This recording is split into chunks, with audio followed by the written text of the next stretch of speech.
और काफ़ी दिनों तो दोस्तों नाल मुलाकात नहीं हो सकी। उसने कुछ वजह, कुछ मेरी मसरूफियात, कुछ और दुनियावी मामलात और कुछ मेरे सोशल मीडिया अकाउंट्स बंद, ये सारी वजूहात के तुसां नाल मुलाकात ना हो सकी। एक बहुत ही अहम मामला है जिस पर मैं गल करना चाहना।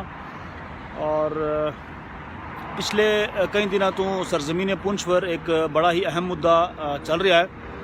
हालांकि इस तू भी मैं समझना कि और कई सारे ऐसे मसाइल हैं जोड़े इस तू बहुत ज़्यादा अहम हैं और जिन्हों पर गल करनी बहुत ज़रूरी है, लेकिन कोई भी शख्स उन्होंने मुद्दों पर गल नहीं कर रहा, बल्कि गुज्जर वर्सेस पहाड़ी एक बड़ी तकड़ी जंग छिड़ी हुई है।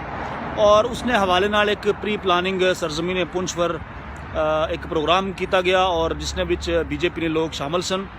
और बड़े ही इंतहाई अफसोस नाल मैं ये चीज़ कहना चाहना कि साड़ी सरजमीन पुंछ और सुरनकोट ने बड़े ही कुछ लिखे पढ़े और समझदार लोगों ने उस, चाहे तुसा उसकी रैली कह लियो या उसकी कोई मीटिंग या जलसा कह लियो, उसने भी शिरकत की थी और ये डिमांड की थी कि असांगी पहाड़ी रिजर्वेशन चाहिए है।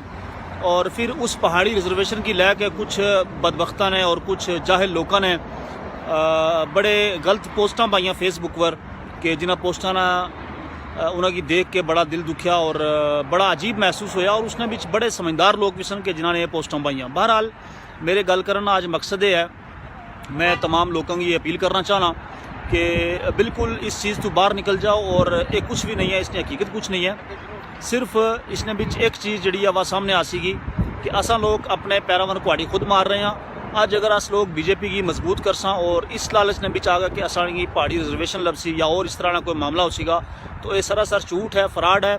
इसने भी सब तो पहली चीज़ ये है कि जड़ा एक गुज्जर वर्सेस पहाड़ी एक जंग छेड़ी जा रही है ताकि असांगी आपस ही लड़ाया जाए। रह गया सवाल बीजेपी ना, और जड़े लोग साढ़े जड़े पहाड़ियां ने ठेकेदार बने हुए जड़े जाके जनाब रविंद्र रैना की मिल रहे हैं और उस नाल रैलियां कर रहे हैं, तकरीरां कर रहे हैं और अपनी वाहवाही करा रहे हैं, उन्होंने लोगों की मैं सवाल पूछना चाहना कि क्या तुसां की बीजेपी ना वो जुल्म याद नहीं है कि जदों जम्मू ने अंदर मुसलमानों ने ऊपर जनाब इन्होंने इतना बड़ा हमला किया और मुसलमानों की रोक के मारिया, या फिर जम्मू ने अंदर जितनी भी जगह ने बिच गुज्जर बस्ती सी जिथा गुज्जर बकरवाल लोग रहने सन, उन्होंने कुल्लियां अगर मसला अस देखा कि उन्होंने कुल्ले किस तरह जलाए गए, कितने जनाब मासूम लोगों की जनाब मारिया गया, और बहुत सारिया इस तरह की मिसाल मौजूद हैं। और उस तो इलावा हिंदुस्तान ने मुख्तलिफ स्टेटा में तुम देख लियो कि मुसलमानों के जुल्म हो रहा है। और उसकी वजह यही सी कि इन्होंने मुसलमानों की बेवकूफ़ बनाया और बेवकूफ़ बना के उत्थे जनाब इन्होंने वोट लैके जदों ये लोग इकतदार ने बिचाए और उन्होंने कतलेआम शुरू किया। वही हाल है पुंछ, सुरनकोट और खिता पीर पंजाल ने करना चाह रहे हैं। मेरी तमाम लोगों ने क्या अपील है कि बिल्कुल इन्होंने लोगों दी गल्लां विच ना आओ। रिजर्वेशन दूर नहीं गल है, तुसां मिगी ये दसो कि अज इतना एक तवील अरसा हो गया बीजेपी सरकार विच है, सब कुछ है, तुसां मिगी ये दस दो कि जम्मू कश्मीर ने बिच कितने लोगों की नौकरी मिली, इसकी भी छोड़ो। तुसां मिगी ये दस दो कि जम्मू कश्मीर विचों इन्होंने जितने भी बड़े अहदों पर मुसलमान सन, चाहे वो DC होवे, SSP होवे, SP होवे, जितने भी बड़े ऑफिसर सन, उन्हें हटा गए इन्होंने जनाब तमाम हिंदू अफसरान लाया। असाना उस पर कोई एतराज़ नहीं है, लेकिन असाना एतराज़ ये है कि अगर एक डिस्ट्रिक्ट ने बिच हिंदू अफसर है तो दूसरी जगह मुसलमान होना चाहिए ना सा, और अगर एक डिस्ट्रिक्ट ने बिच DC अगर हिंदू है तो SSP मुसलमान होना चाहिए ना सा। ये एक जने कॉम्बिनेशन होना बहुत ज़रूरी सी, लेकिन इन सारिया चीज़ों की इन्होंने ख़त्म करके बीजेपी ने तमाम जनाब जितने भी BJP RSS ने लोग सन उन्होंने उत्थे जनाब लाया। और आज मुसलमानों का क्या कुछ हो रहा, पूरे हिंदुस्तान भी उस चीज़ की नज़र ने बिच रखो, होश की हथ मारो तो ये छोटिया मोटिया चीज़ों ने चक्कर में ना पो। जड़े होर मुस्तकबिल विच जड़ियां चीज़ों की ज़रूरत है, अपने बच्चों ने जड़े आने वाले वक्त में जिन्हें चीज़ों की ज़रूरत है उन्होंने ऊपर गौर करो। और ये रिजर्वेशन, ये दूसरा तीसरा, इस विचों कुछ नहीं मिलने वाला, ये मेरी गल याद रखो। हमेशा जी है इंसान की लंबी सोच रखनी चाहिए, आने वाले वक्त के बारे भी सोचना चाहिए ना कि आने वाले जोड़े हालात हैं वो कितने खतरनाक साढ़े वास्ते साबित हो रहे हैं। लेकिन आसा लोगों की समझ नहीं आनी, समझ अदू आनी है कि जदों चोर आके घर ने डाका मारने अदू असा जनाब पिटने आए, SSP आए, फलाना है टिकाना, तो अदू कुछ नहीं हो सकना। मेरी बिल मुख्तसर तमाम लोगों की अपील है और बिलखसूस उन्होंने लीडर की अपील है कि जोड़े पहाड़ियाँ ने या गुजरात ने ठेकेदार बने हुए कि बिल्कुल आवाम की जनाब वर्गलाया ना जाए। और मैं अपनी जड़ी सीधी सादी मासूम अवाम है उस तक मैसेज पहुँचाना चाहना कि रियासत जम्मू कश्मीर ना बेड़ा गर्क किया इन्होंने लीडर ने, अब जड़ा कुछ बच गया कुछ है वो तुस लोग ना करो, बल्कि मुतहिद होके एक होके जनाब अपने जड़े हुकूक हैं उन्होंने मंगो।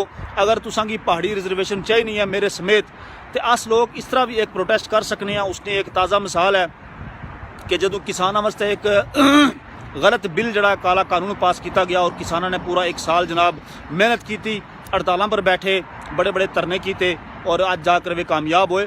तो इस तरह अपने बलबूते पर चलना सीखो, दूजे ने कंधे पर बंदूक रख कर ना चलाओ, इसने बिच कुछ नहीं मिलने वाला। मेरी यही अपील सारी आवाम नूं भी है, लीडरां नूं भी है कि बिल्कुल इस जलालत तो बाहर निकला जाए और बीजेपी ने हाथ मजबूत करने की कोशिश बिल्कुल ना की जाए। आने वाला जो वक्त है वो बड़ा खतरनाक है और उस वक्त में ये लोग बहुत जलील हो सनगे। लिहाजा तमाम दोस्तों की अपील है कि वीडियो को शेयर करो और लोगों तक पैगाम पहुँचाओ कि बिल्कुल इस ख्वाब ने पिछ ना रहो कि तुसानू रिजर्वेशन लभसी। ठीक है बई वक्त की जरूरत है, अगर इन्हें देनी वेआ ये इस तरह भी दे छूना है। ये सिर्फ एक इलेक्शन का मुद्दा बनाया जा रहा है। जड़ी सरकार या जड़े लोग या जड़े लीडर या जड़े मिनिस्टर या जड़ा वजीर आजम 370 की ख़त्म कर सकना, तमाम मामलात की ख़त्म कर सकना, साड़ी शनाख्ती ख़त्म कर सकना, क्या वो पहाड़ी रिजर्वेशन नहीं दे सकना? ये तमाम एक इलेक्शन ने मुद्दे जनाब खड़े किए जा रहे हैं। लिहाजा इन चीज़ों तो बच जाओ, समझ जाओ और आने वाला जड़ा वक्त है उसने तरफ ख्याल करो। बहुत बहुत